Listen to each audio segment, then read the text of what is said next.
Good morning, everyone. We're going to get started in just a minute if you want to refill your coffee. And there's an empty table up here if anybody wants to move forward. Thank you all for coming. And my name's Monique. I'm the parish nurse coordinator here at Holy Apostles. And we have a wonderful speaker. Judy Gebert is here to talk to you about depression and suicide and the signs of those. So, yes. Up more. Hang on. Thank you for letting me know. Test, test. Is that better? Everyone? Alrighty. Well, let me introduce you all to Mary Kelly. She's the parish nurse here also at Holy Apostles, and she's going to introduce Judy to you all. Thank you. Hi, everyone. Thanks so much for wanting to come and hear what we have to say this morning.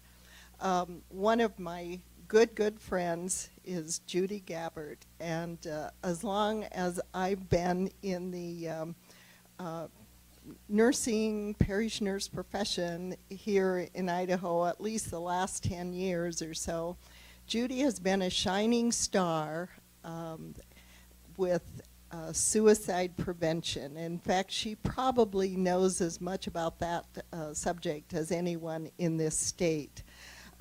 She had a BA from Boise State in English and Secondary Ed, an MED from Boise State in English and Education, and then an MA from Boise State in Mental Health and School Counseling. The majority of her life since I've known her has been taken up with SPAN first, the Suicide Prevention Action Network, and now she is working with a project that she's going to tell you about called Idaho Lives.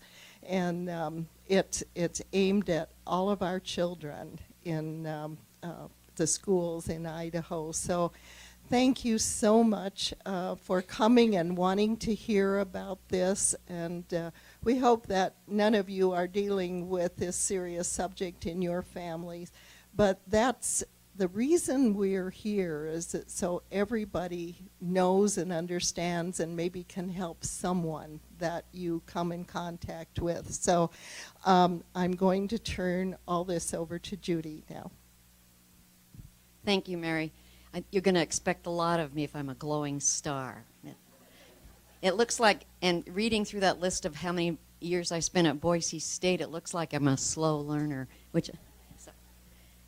Anyway, and thank you so much for being here. You're a great-looking group. And at any time, if you have a question, just raise your hand or just yell it out. I'm one of those people that believes, hey, if it pops into your head and you're thinking about it, you probably need to be chatting about it. I am with the Idaho Lives Project. It started 4 years ago with Kim Kane, who is now the Office of Suicide Prevention for the state of Idaho. We just got that up and running this last September. So we joined a few other states that now have their own offices of suicide prevention. So that's a resource for you. If you have concerns, that's a resource for you. Idaho Lives itself is dedicated to youth aged 24 and under. It came out of a SAMHSA grant that Kim Kane and I wrote 4 years ago, and we received the Garrett Lee Smith, the only federal money for youth prevention in the United States. And so we basically target youth with it, and the reason we target youth is because, as you know, the minds that are easiest to change are those kids still in school. It's a little harder to change minds as we get into our 30s, 40s, and when it comes to mental health, we know that we have to go way upstream to change how people think about mental health, because mental health is the same as health. If the mind is depressed, it affects the body, and if the body hurts, the mind is affected. So we know those two things really fit together. Anyway, Idaho is usually in the top 10 for deaths by suicide.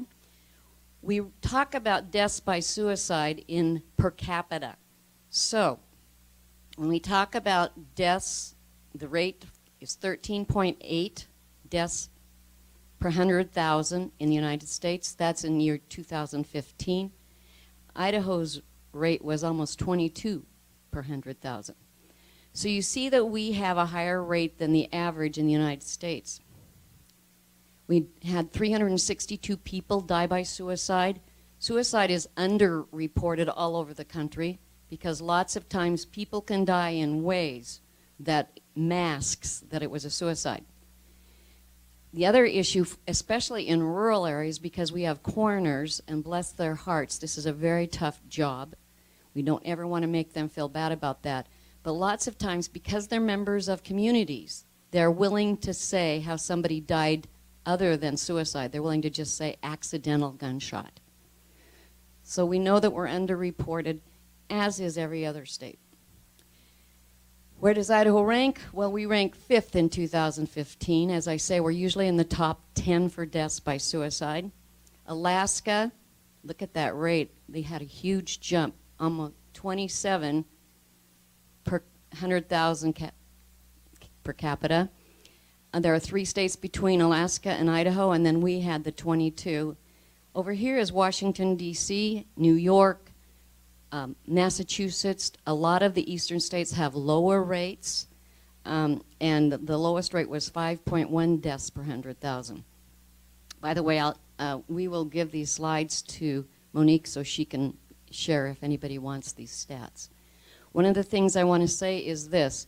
We do not share statistics with kids, with young people. We do not tell them how many people die by suicide. We can tell them the number of people that die by suicide, but we don't tell them much about statistics because it normalizes in that brain that everybody's dying by suicide.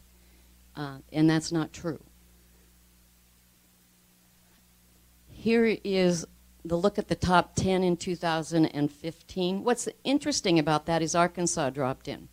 Generally, it goes from Alaska, right there's Alaska, but it's up here, and it goes right on down the back of the Rocky Mountains, right here. So usually we have Colorado in there, which is there. It wasn't there last year. We usually have Oregon in there, and we usually have Nevada in there. New Mexico sometimes is not in the top 10. Oklahoma rarely is in the top 10. South Dakota rarely is in the top 10. So we had some changes this year. We have had West Virginia in there for 2 different years, and Vermont, but they had, in Vermont, they closed their only mental health inpatient facility, and it caused havoc for about 3 years. And then in West Virginia, we know that they have really tough time with economic concerns, and therefore they've had an uptick also. So this is for 2015. It changes every year. Last year we were 8th, and the year before that we were, I think, 4th. We've been 4th, 6th, 8th, and we've tied with Oregon once.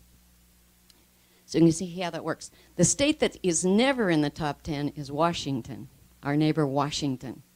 And it's because in probably about 15 years ago, they decided that they had a high rate of suicide, and they went after it in a big way. They legislated mental health, how people were going to effectively get there, how effective that mental health was going to be. They now have a law that everybody with a certificate or a license must be trained in how to intervene in suicide, and I'll talk a little bit more about that. Yes? Assisted suicides are not included in these numbers. Okay, any questions about that? So we are not unlike our neighbors. What do you think's going on that makes us prone to suicide? Pardon? Loneliness and isolation. We know that rurality plays a part. States with the highest, and we're called a frontier state. Did you know that? Kind of makes you feel like I want to stand up straighter here. We are frontier. That means we have per capita low numbers of people in some places, and we know that loneliness leads to depression, can lead to depression. And I'm not talking about aloneness. I'm talking about loneliness. And I told Monique, this is an awesome thing you're doing right here. Every community Every little town should have a regular meeting place for its seniors, for anybody who wants to go there. Right? 2, 3, 4 times a week. Coffee, maybe a get-together, just like this. Because we are social animals. We need that little bit of communication with other people. So we know that rurality does play a part. What else? Yes. Weather certainly would do it for me. I'm one of those people that loves sun. You can see that I've probably got to retire from my career jobs I did. Now I can go to Mexico when those bad snows come in Idaho, and I do every year.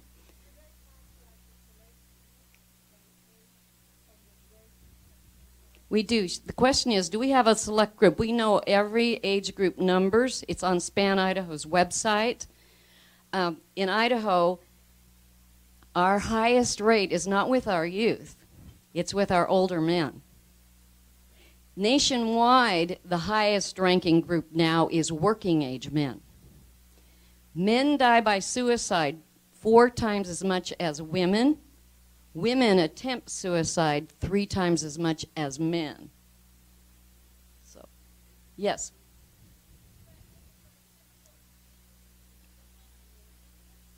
You know what? It doesn't matter where you live. You're absolutely right. Because it is it's just a little brain blip. And we know we can fix it. She's absolutely right. It doesn't really matter where we live. We know that people die by suicide in every country in the world. People die by suicide every place in the world. And it doesn't matter if it's sunny, people still die there. Mexico has a rate of about half of ours. Ours is 13 per 100,000, and theirs is about 6.2 or 3 per 100,000. So yeah, they still lose people. You're absolutely right. Yes. It does. That's a really good point. She said, doesn't Idaho's have something to do with access to mental health care? And it's not just access. It has to be easily accessible. That means I can get there without driving for 2 hours. It has to be affordable. That means I'm going to have my insurance pay, or if I don't have insurance, I'm going to be able to afford it. I can pay out of my Social Security, or I can pay out of my wages, whatever, and I can afford it. And the last one is effective.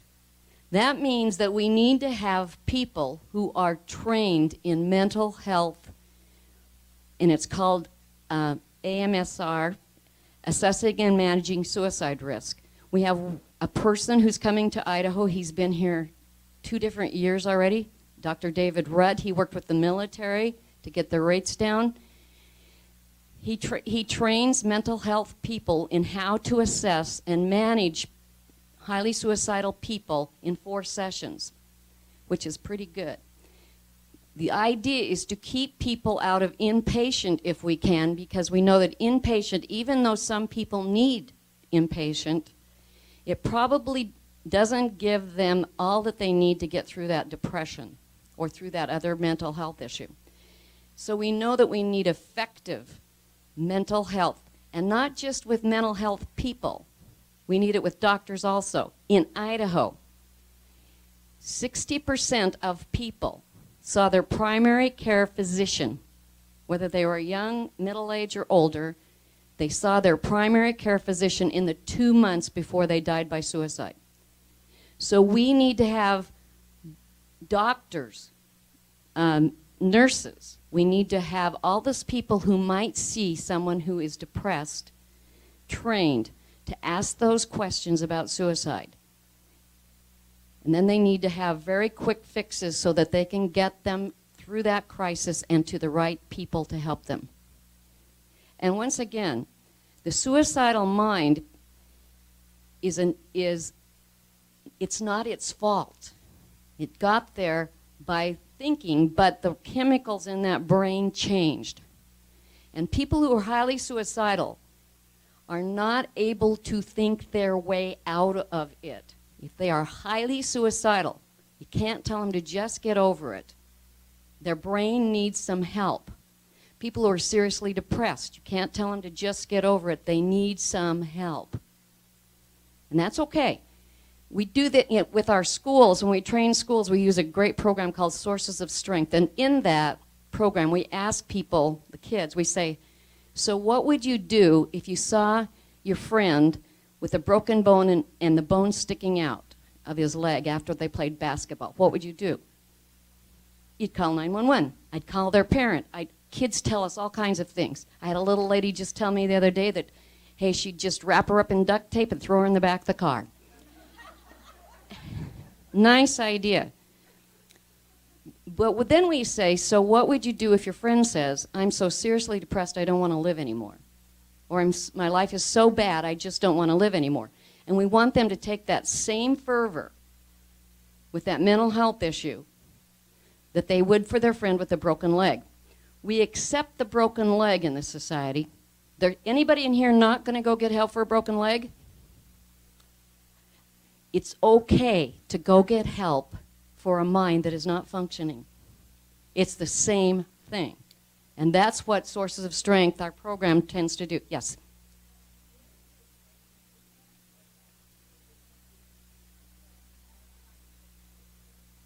Yeah. You can call, first of all, there's a really great resource we have in this state. It's called our hotline. Our hotline is set up to be a crisis line. That means you can just call, and I recommend that you call with your friend and say, hey, here's what's happening for Joe right now. And that's what I really recommend, that if you think that they are immediately suicidal, you got to take them to an ER. If you think they have means on them, I'm talking gun, you need to keep yourself safe, and you need to call the police.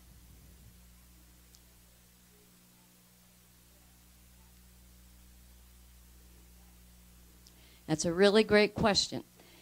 We know that we lost 362 people in 2015 in Idaho.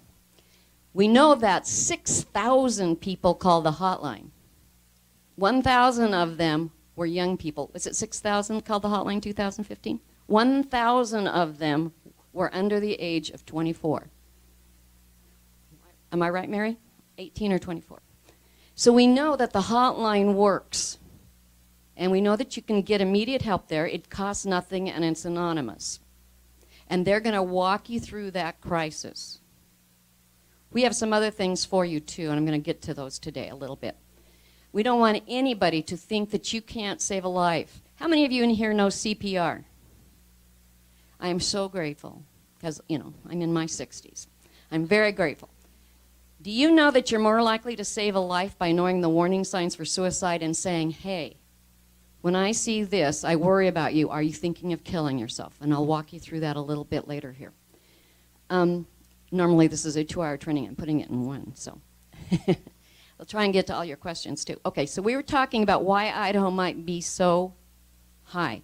We have lack of access to easily affordable, effective mental health care. What else?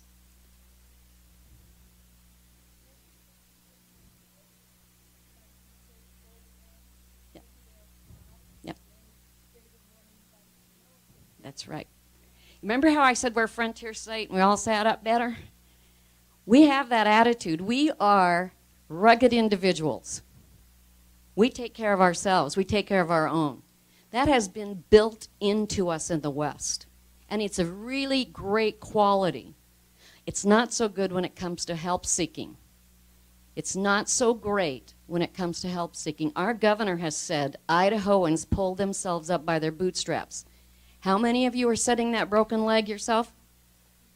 Yeah. Bootstraps are great when you have boots.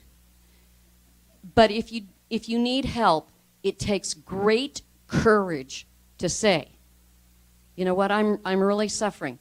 I am blessed to be married to a man who has suffered from depression all of his life, and he's taught me so much about it. And he says, when he needs help, first of all, it takes him a while to recognize it, and then finally I get angry about his behavior, and then he said, oh, I'm depressed. Okay, we figured this out again. Now let's go get help. It takes great courage. I respect him so much because he says out loud, I need help. He's 72. Okay, this is the This is the big one for all of these western states, and I'm not taking anybody's guns. We all have guns. But this is a no-brainer. If Grandpa says, I don't want to live anymore, and nobody takes the guns, you almost invited him to follow through. If you take the guns, you say to Grandpa, you know what, we care that you live. I care that you live. I need you here. And I'll talk more about this, about why people get to that kind of thinking in the first place. But we know that all of the states that have, except for those eastern ones that have high suicide rates, and West Virginia does have high gun ownership, have high gun ownership. Remember I said that men die by suicide 4-1 to women? What's the difference? Huh? Men use guns. Idaho was second in 2014 for deaths by women, though. What's the difference in women dying in Idaho now? They now have guns, too. We have those pink holsters. Okay. And we already talked about this one. Nothing wrong with that, except it doesn't lend itself to help seeking. Okay? I'm not going to spend too much on kids, but that is my focus generally. I just wanted you to know about this.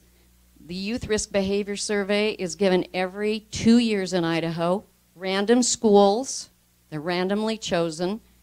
And then the kids in the school are randomly chosen by computers now. Used to be, by darts, the old days. But it's given all over the country. When I say darts, people, pick the names randomly. Anyway, it's given randomly, and here's what came up in 2015. This was a huge increase. 1 in 5 Idaho school students had seriously considered suicide in the last 6 months before that test. The word is seriously considered. 1 in 6 had a plan. Having a plan is scary for kids because, have you noticed that they think a little differently than adults, than maybe 25, 26-year-olds? If a kid has a plan and then has a crisis, we say they must be seen by mental health that same day as the crisis because of that impulsivity, that non-functioning, fully formed judgment center. Not fully formed, they can't think their way out of that crisis. That's why you read headlines like he broke up with his girlfriend, so he killed himself. Well, the breakup didn't cause the suicide. He already had the plan. He already knew that that was a way out for too much pain, and it is about pain, brain pain. And so that was the way out. And had we gotten that person to mental health right after that breakup, or right after that bullying incident, or right after that loss of a significant other, or a significant move, any kind of loss for kids is huge. We might have been able to save him or her. And then here's something very concerning also. 1 in 10, this is 2015 YRBS, we'll have another one this spring. 1 in 10 had made an attempt. Attempts, we don't have great data on that, but we know that people who make attempts are practicing. They're getting used to that idea that they can die. Any questions on that? Yes.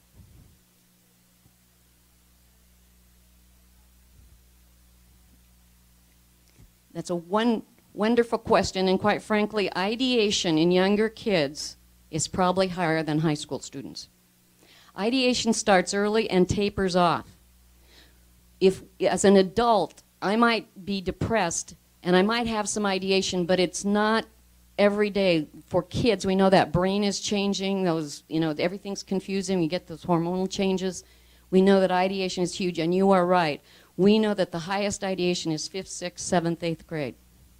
But these are pretty significant tests or surveys. It asks things like about risky behaviors of all kinds. So we do not give it to younger kids. The State Department of Ed gave one a few years ago with permission from parents. Not the same as this one, but it asked about suicide thinking. And it showed in Idaho that those numbers were greater in those ages. Ideation, I-D-E-A-T-I-O-N. It means thinking about suicide. Suicide ideation, yeah. Pardon me for not explaining that. Okay, school-aged children in Idaho, in 5 years, between 2011 to 2015, we lost 102 school-aged children. That's 17 and under. Now notice that rate isn't as high as Idaho's rate right now. Quite frankly, kids die less than adults, as they should. They shouldn't die from anything. They die less by suicide than adults. However, I want you to think about this. They're people. Their loss is profound. Their loss will affect a school, a family, a community for years.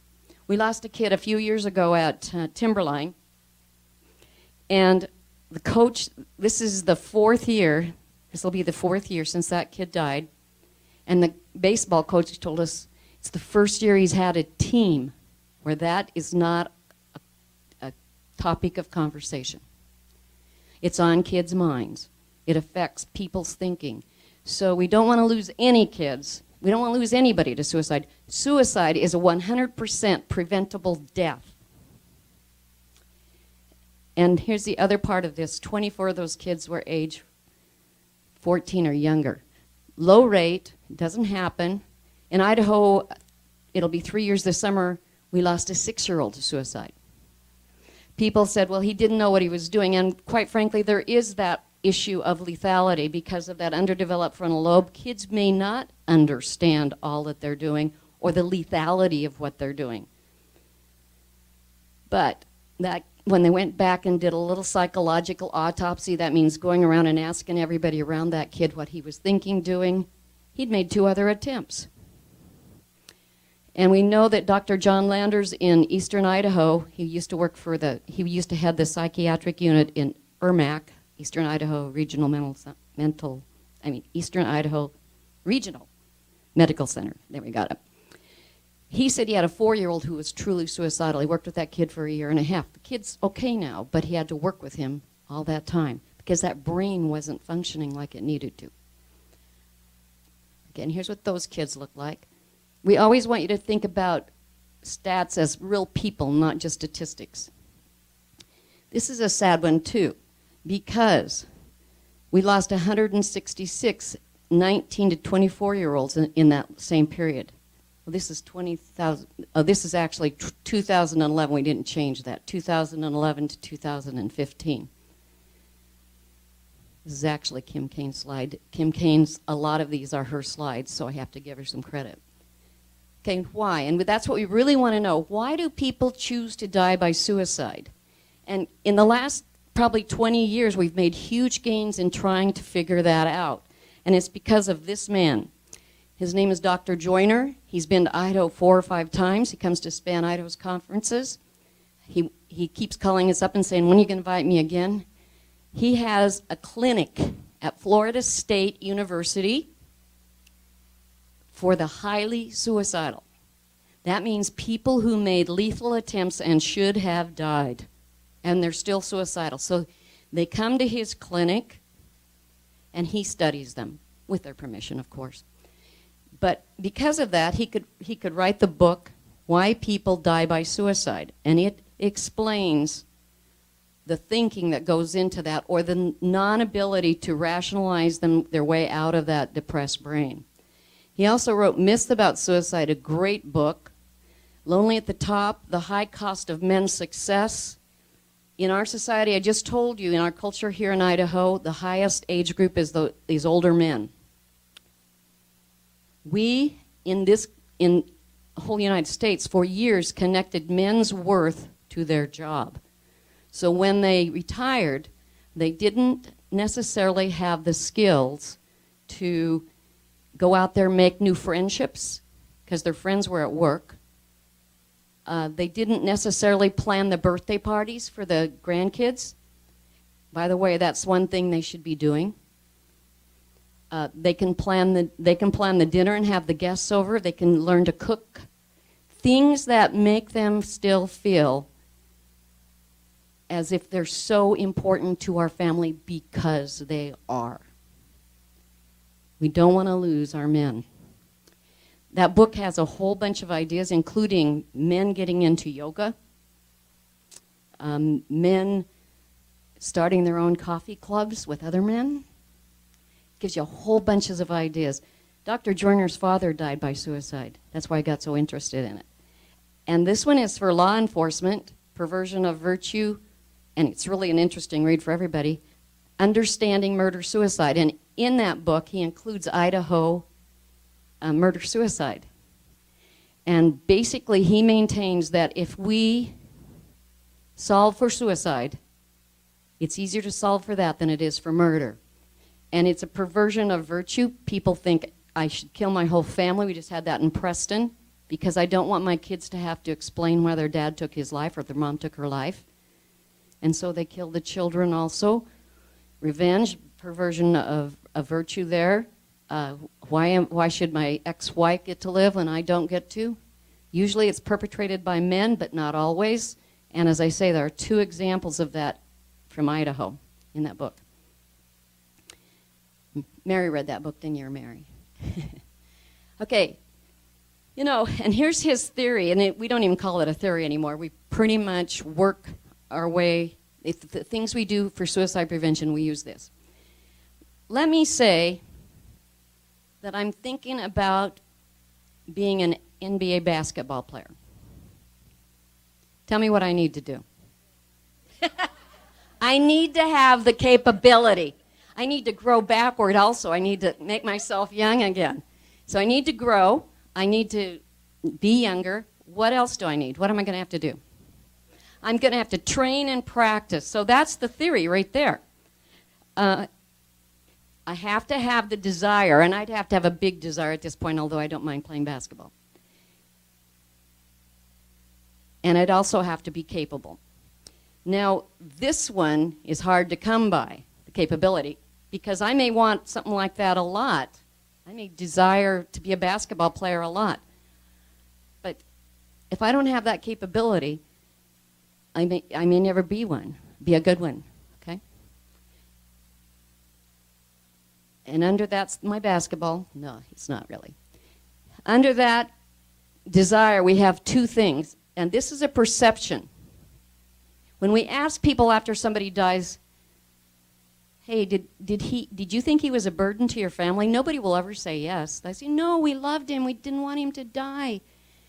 But it's a perception by the person. Remember, the suicidal brain is not a functioning brain. It's not working. A really depressed brain, any mental health issue is affecting the brain. And so it's not working the way it probably needs to. So this is a perception. I'm a burden to my family. They would be better off without me. And young people say this too, even though it's not true. And I really don't belong. I don't belong to this family. I don't belong to this job. I don't belong to this community. Once again, it's probably very untrue, but the person believes that, and believing can be everything. So it's a perception that's probably not true. I'm going to say almost 100% of the time not true, but the person believes it. Schools, churches, communities can affect these very, very seriously. And a lot of people come to believe these things, but they still don't die by suicide. Suicide is statistically rare. In Idaho, it's a little more impactful, but most people don't die by suicide. In Idaho, it's our 7th or 8th, depends on the year, leading cause of death. It's usually in the top 10. For young people in Idaho, it is the 2nd leading cause of death after accidents. So we can solve for these 2 things. We can solve for that. Schools can make every kid feel as if they're capable. Churches, make sure kids are feeling as if they can help. They can be in here setting up tables. They can serve things. Make them feel as if they are really, really capable of doing things. And we can do that at home, and I'll talk about that in a bit. and we can make sure everybody feels as if they belong. This is a really neat thing to know. By the way, anybody take parenting classes ever? I certainly did, loved them. If you took parenting classes, you know Alfred Adler's theory: give a kid a job, make sure that that kid feels as if he or she belongs. Right there. Alfred Adler had it way back in the 30s. Now, the other one is harder to come by, and that is the capability. Because what's our first instinct? Survival. To overcome that will to live is huge. To overcome that will to stay alive is huge. That means someone has to somehow in his or her life figured out how to overcome the most basic of instincts that we have. So how are people going to go about that, do you think? How are they going to acquire that ability? Somebody have some ideas? You know, substance abuse. Substance abuse is probably one of those things, serious substance abuse is probably one of those things that helps people cover the pain in that brain. But it packs with it its own set of problems, because it can certainly mess with that burdensomeness. If someone's an alcoholic or a serious drug addict, the very first thing they can do is lose their family and their friends, because people finally have to protect themselves. And then they suddenly may not belong anyplace. They may lose their job, they may lose their family, they may lose everything. So indeed, substance abuse plays a part in that. It can. People who are addicted probably end up having more physical pain also. They may not have a home, they may be up in the elements, they may get beat up, they may get no way to take care of their medical needs. And so that does play in here a bit. It plays in here because, remember, I'm learning to get over my will to live. I'm learning to get over that idea that I don't want to die. If I start giving myself pain in some way, I can easily acquire that self-harm ability. What else might be? Huh? What about those people that are being seen by a doctor because they've been on the circumstances, and then they give them this drug Yeah. that they now say that they may lead to attempted suicide? Yeah. And those drugs do pack that, and they pack worse because people are overdosing on them, because you need more and more and more. Yeah. That's a fairly new phenomenon, but people who are trying to overcome pain, remember I said that we're overcoming that will to live, and we know that people who are used to pain, looking at pain, being in pain, lots of times start thinking about, hey, I can look death in the face because I've been living with this pain. So you're right there to a certain degree. One of the things I want you to think about, here are the careers, the top careers. In Idaho, by the way, we have 3 of those top careers, and these just came out, and it's only 17 states in the survey, and Idaho wasn't one of them, but we have 3 of the top careers. What do you think the top careers are for dying by suicide? And once again, it wouldn't be a big amount of people, but when you look at it per capita per career, these come out the top. What do you think the top careers are? Dentists. Dentists are in the top 10. Teachers are very low. Isn't that nice? Got a protective factor built in. What else? Who else? In Idaho, we have 3 of those top professions. Yeah. Policemen and lawmen of all kinds. Anybody packing a gun? Every day they have to look death in the face. Is this going to be it? Who else? Farmers. Farmers in Idaho are one of our number 1, 2, 3 in there. Yeah, farmers, because they have lots of accidents. They get used to the idea of getting hurt. They see death on the farm a lot with animals. Why, Dennis? Because what do? They see pain all of the time. The number 1 career for years was anesthesiologists. Doctors for years. were the number one, and it was anesthesiologists. Military is in there, top 10. In Idaho, it's also forestry or loggers and industrial jobs like construction. And that just came out this year. It's also veterinarians are in the top 10. And there's one more, but I can't quite remember it. But those are the top 10 careers. And what they do is they see death and they start getting inured to the idea that I could die. People who've made suicide attempts are practicing. They get used to the idea that I could die. Only when all of those come together, only when someone perceives themselves a burden, feels like they don't belong, get the desire, and this is a much harder one to come by. Oh, by the way, the other one is people who are extreme sports enthusiasts, adrenaline junkies. You know, they belong to a pretty elite group, so they belong. But let's talk about them getting hurt. And every single time they do one of those things, they're inuring themselves to the idea that I might die.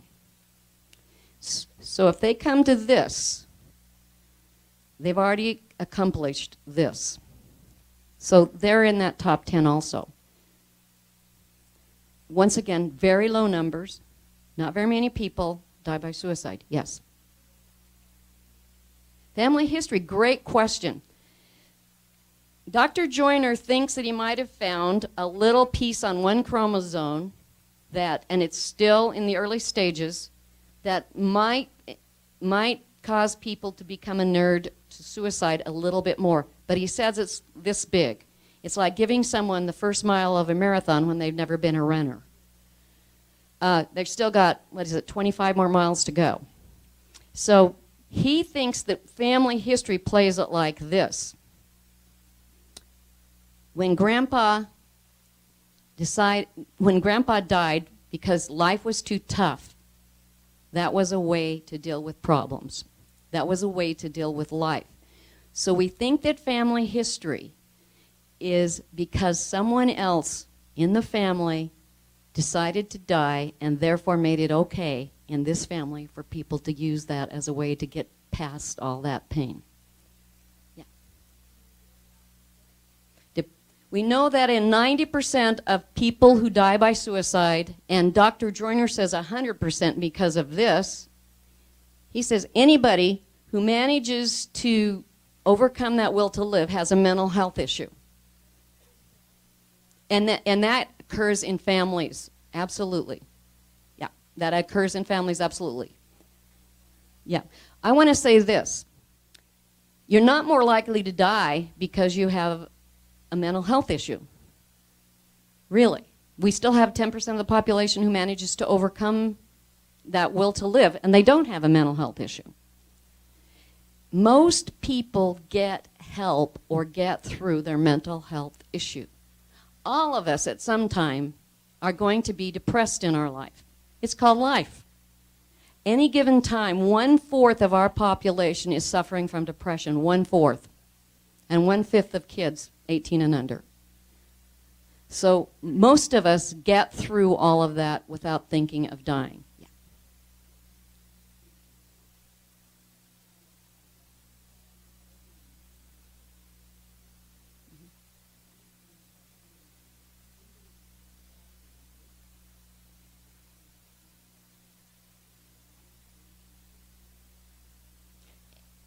We know that adults are huge in kids' lives. We know that for LGBTQ kids, the number one way that they will get through without a suicide attempt or thinking about suicide is that parent, that acceptance of parent.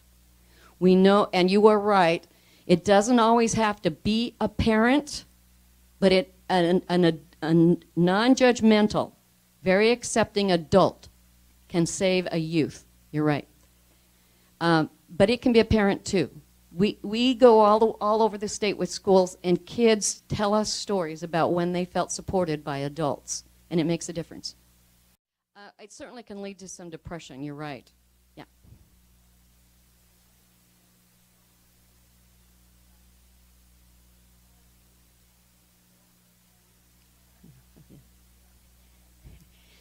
You know, suicidal people come from every walk of life, from every economic group. I'm going to tell you about my kid, Eric, that I had at school, and I was his counselor. And that might help explain, that kids, that they come from every walk of life. Eric was the school, he was the 9th grade president. He was the captain of his football team. His mom was our #1 volunteer in our school. Great, great family, love him still. It's always hard for me to tell this story. Anyway, one of his friends came to me and said, Eric, something's wrong with him. And I said, what do you mean? And he said, well, he's not coming to the garage band practice anymore. As a matter of fact, it was just about this time of year. He dropped out of track. He's not taking my phone calls.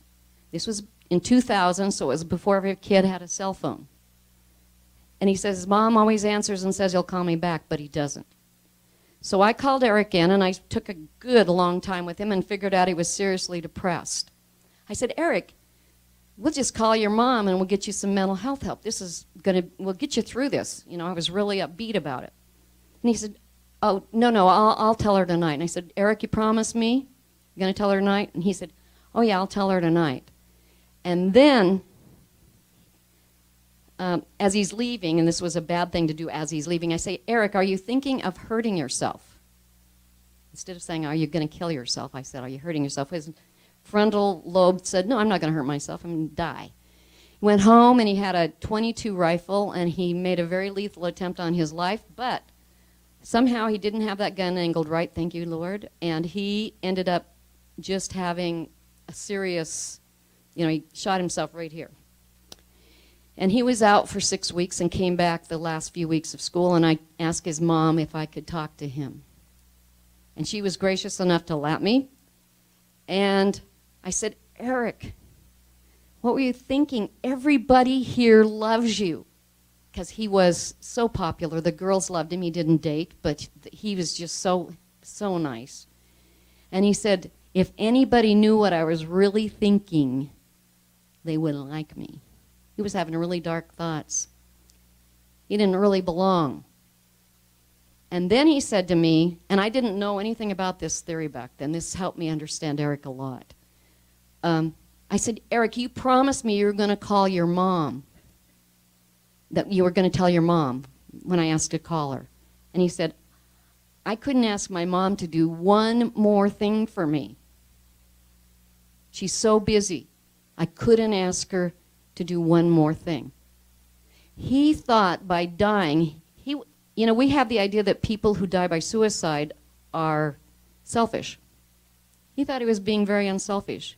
He was helping his mom by dying. Pardon me.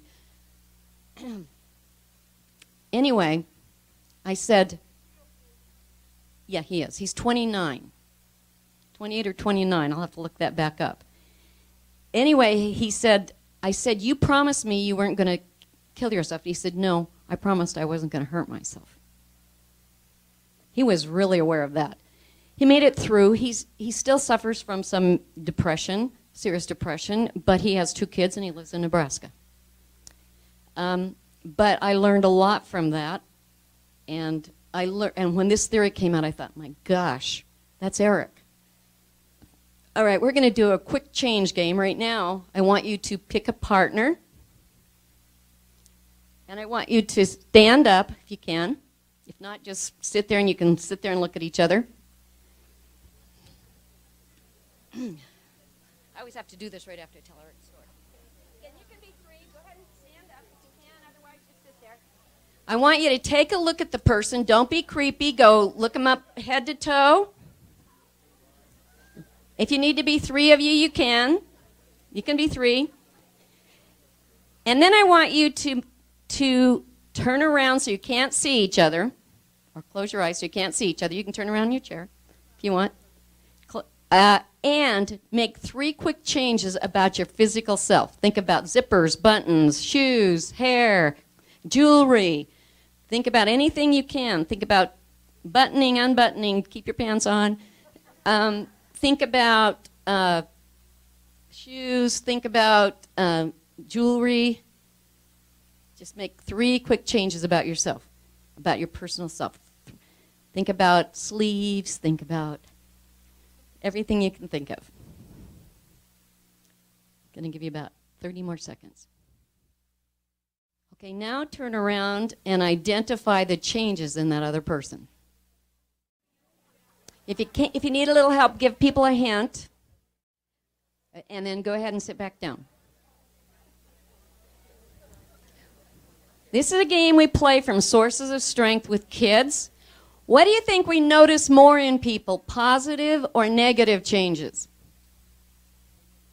You're absolutely right, negative. And it's one of those things we're going to challenge people to change. And it's probably a biological imperative. You know that great frontiersman we keep talking about? He had to go outside that door. He had to see if there were wildcat or bear tracks. He had to know if it was going to snow that day. He had to start thinking about changes in the environment, where I'm going to get food, that kind of thing. So biologically, our brains probably evolved to look for negative in our environment. I'm going to challenge you this. What would happen if we noted positive in people? It makes them smile. By the way, you said that? Okay, but you gave me the big smile. When you smile at people, you changed your brain. Isn't that the coolest thing? I changed my own brain simply by smiling. It's one of those weird things. This is connected to the brain. Loved your smile, by the way. And that's right. And when she smiled back at me, I gave myself a double dose, and she got one too. And then I gave her a compliment. I told her I loved her smile, which is beautiful. And she smiled bigger. We can affect our own brain by that little bitty action. We can also affect our own brain by noticing what is good around us.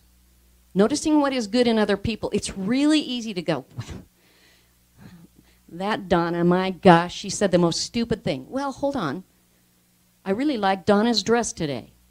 I really like that she at least had the ability to tell me that. Instead of focusing on so much of the negative, which we are maybe predisposed to, we can change that brain to look at what's good. And this is, by the way, this is on fMRIs now, functional magnetic resonating, I don't know what that machine is. They watch brains change from very, very dark, depressed brains, suicidal brains, to lighted, more connections, more lights going off by doing these things. 21 days. Scanning your day 3 times in that day, 3 times a day, for 21 days, to find what you're thankful for will change your brain. You have somebody suicidal or depressed around you, and I do this with my husband when he gets down. So what's good right now? Say it 3 times. Have him text you. Text your grandkid. What's good right now? 3 times a day, 21 days will change the brain. Smiling, force it. It will change your brain. So we know a whole lot of things to do. Warning signs. What would you notice about somebody who's thinking about suicide? Changes in behavior of all kinds. What else? Clothing. Change in their normal style of clothing, or even if it's clean or not. Giving their things away, and lots of times that's what kids do, or older people sometimes say, will you take care of the dog? Will you take care of the cat? These are the scariest warning signs here. Not necessarily the ones that are in green. Anybody who's talking about it, take it seriously. I know that it can be a problem.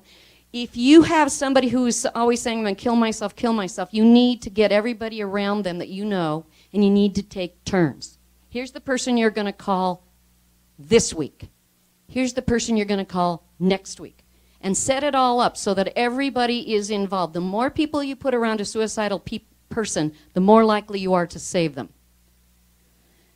So always believe that. I know it's a pain. Always believe them. Yes? Change in eating habits? Yeah. Mm-hmm. That is a big one. She's absolutely right. If I have a suicidal, depressed brain, first of all, it's not working. How well do we function when we don't sleep, even when you have a good brain? We're really bad. You're absolutely right. So that's the big one right there. I agree with you. Yes?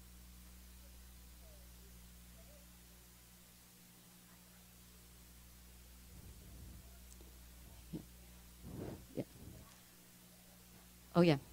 The average time a young person, and this is young people, 24 and under, and that's where my work is usually. The average time those people tell somebody they're going to die is 4. But you're right, and I don't want anybody to feel bad if they've lost somebody and didn't notice the signs.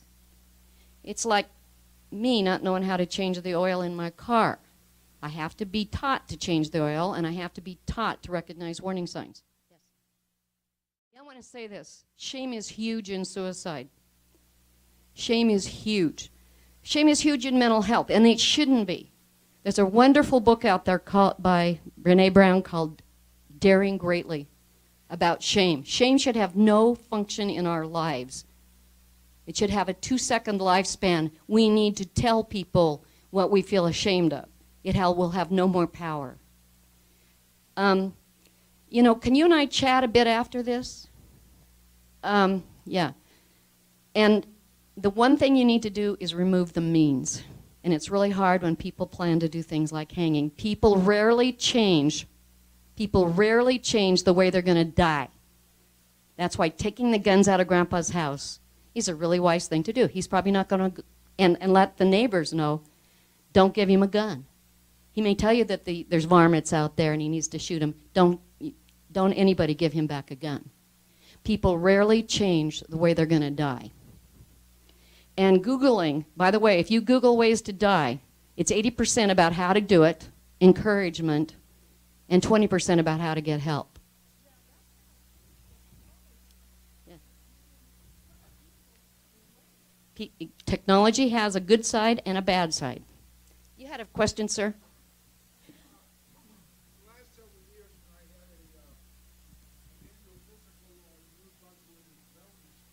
Wellness check.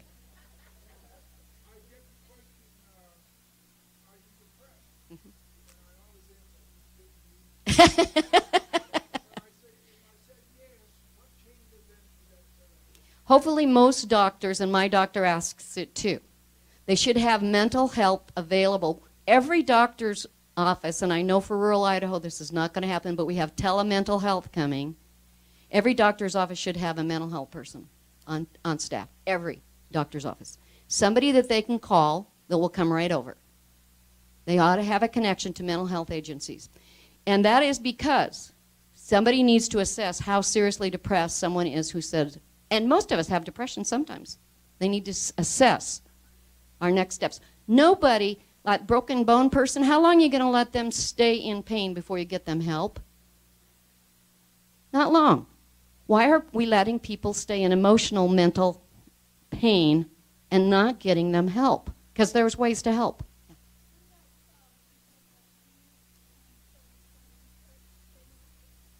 Okay, we need to talk about people who won't get help in just a second, and we need to go because it's time.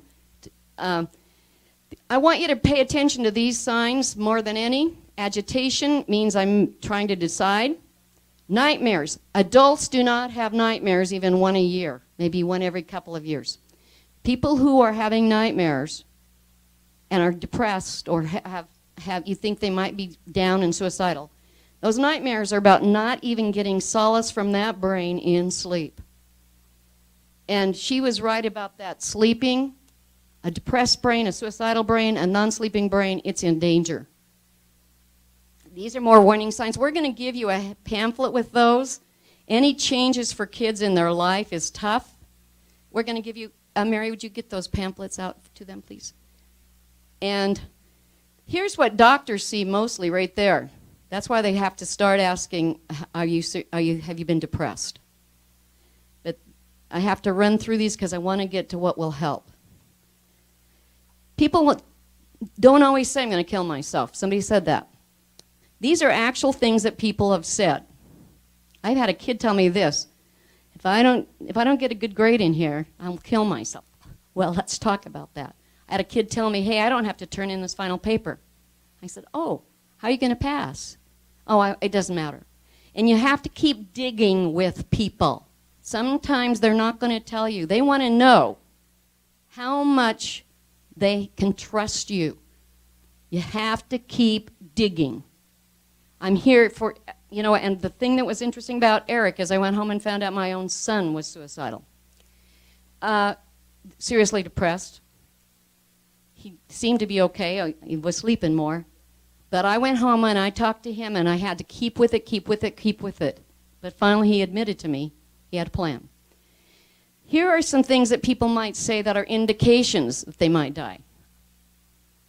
My family would be better off without me. I just want this to end. Non-specific. It's always okay to ask people if they're suicidal. You're not going to plant the seed. They've thought about it. They've thought about it. They've thought about it. And they are going to be so grateful that somebody recognizes that pain. This is a gift. This is a gift that I'm going to ask. Ask. Don't wait, just ask. If they're reluctant, keep going anyway. If you see the signs, and they're in there, and it tells you how to ask in this pamphlet. This pamphlet's kind of all-inclusive, written by Kim Cain, by the way. Know what you're going to do. Give yourself lots of time. And here's the best way to ask that I know of, right here. It's the way I finally got to my own kid. You seem to be sleeping all of the time. You're not interested in doing the things you used to do. You're not walking the dog. You're not eating very much. Sometimes when people are doing these things, they're thinking about suicide. Are you thinking of killing yourself? Are you thinking of dying? Are you thinking of suicide?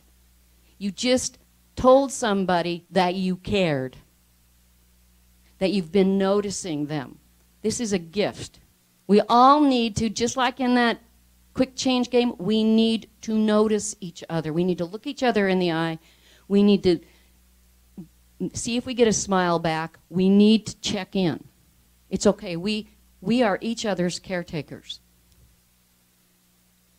Simply asking can make a difference. By the way, little animal pictures, those wonderful little YouTube videos of cats, dogs, etc., those are good for the brain. The brain bathes itself in serotonin when it sees those.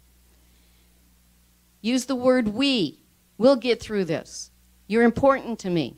Instill that hope. This is all in your pamphlet there. Get a commitment from that person to accept help. If it's a kid, you've got to notify parents in the state of Idaho. You are not liable for a young person if they die by suicide if you didn't know. If you knew and didn't get them help, you're liable. Not a bit, I don't want to scare anybody. I was a school counselor and I made it through, even though I was probably liable in a couple of situations. But follow up with whoever you get to help. Remember I told you about the hotline. Get others involved. Take care of yourself. Getting others involved is very important for you as well as them. And if you think there's a liability issue, especially if you work with young people, document everything. Document what you said, what they said, what you did. And these two things, that talking with other people and documenting, will keep you from liability. Not that that's the issue, it isn't. But we want to keep you safe too. What families can do, and this is huge right here, just listening. Listening is a gift we can give anybody, any day, for free. Anybody in here not like to be heard? Yeah. Non-judgmental. The suicidal, depressed brain cannot solve problems. It cannot solve problems. Don't problem solve. Just keep saying, we will get through this. We can do this. I'm here for you. I'll get you help. We'll get help together. If you want to help somebody to up front, and we in the suicide prevention world are now going upstream. We want to know why people get suicidal in the first place. Why did they get that ideation in the first place? As I said, kids from perfect-looking homes die by suicide. You met Eric. Here are the things we know will help a lot. Stress. How Grandpa got through those tough times. Stress. How you yourself got through those tough times. What did you do when you were feeling down?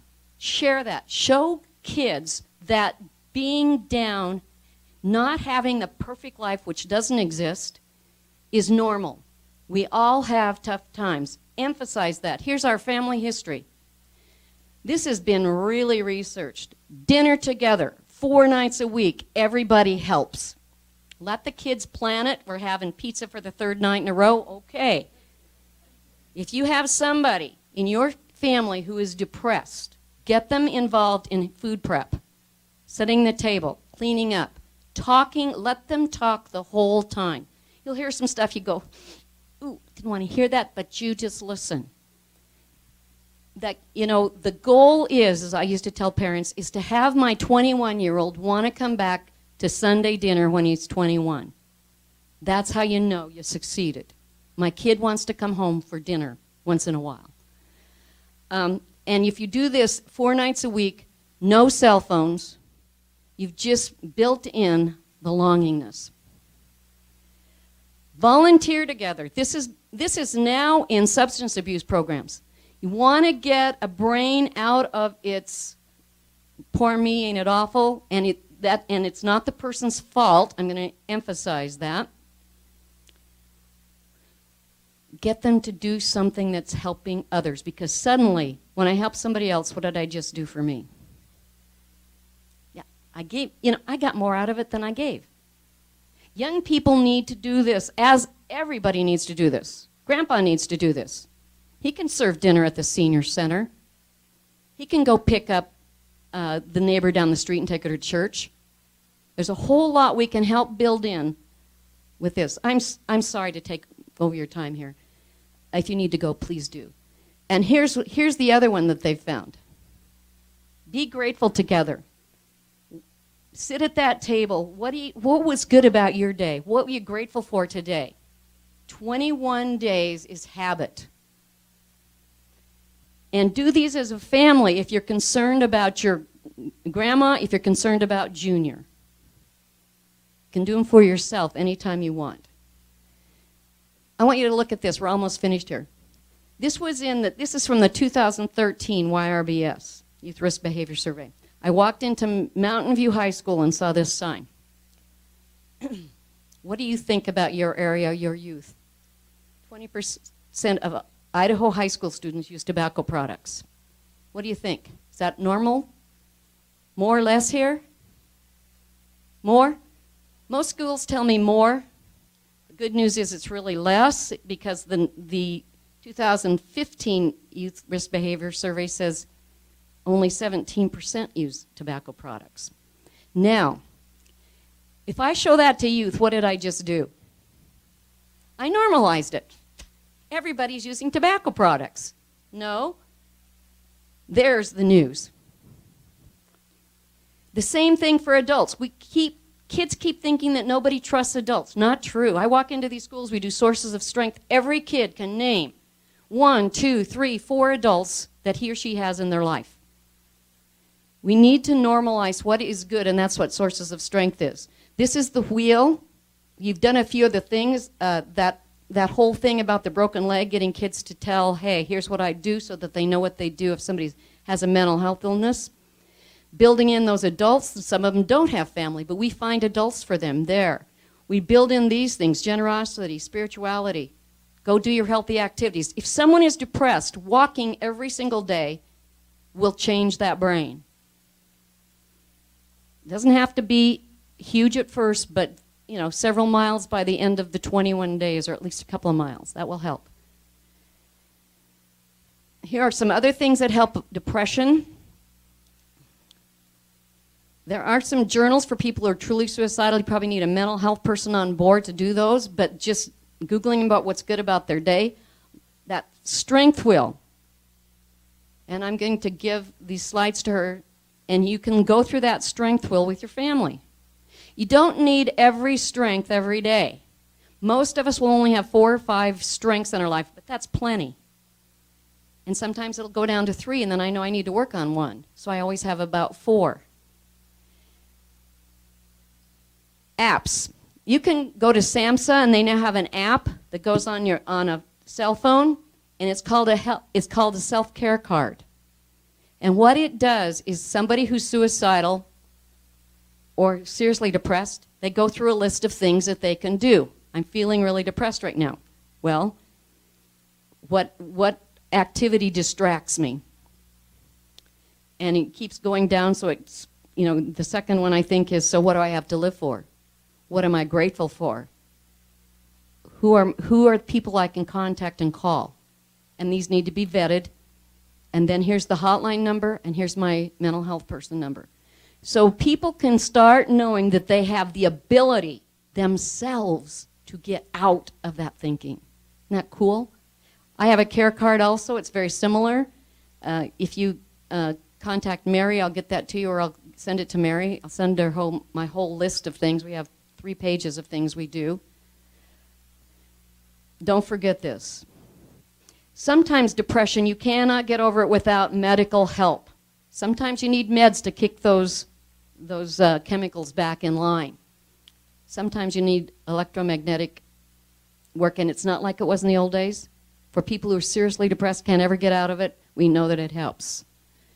And this is always what you do. You know that the norm is not being depressed. The norm is getting out of this. The norm is not thinking about suicide. And there's our contact information. Notice I put Kim Kane. She has a mental health person on her staff. Very good. And this is Jennifer Dickey. She is the director of the Idaho Lives Project right now. And there's me. I do have some cards. I don't have very many, but I have a few if you need one. And I thank you so much for your attention.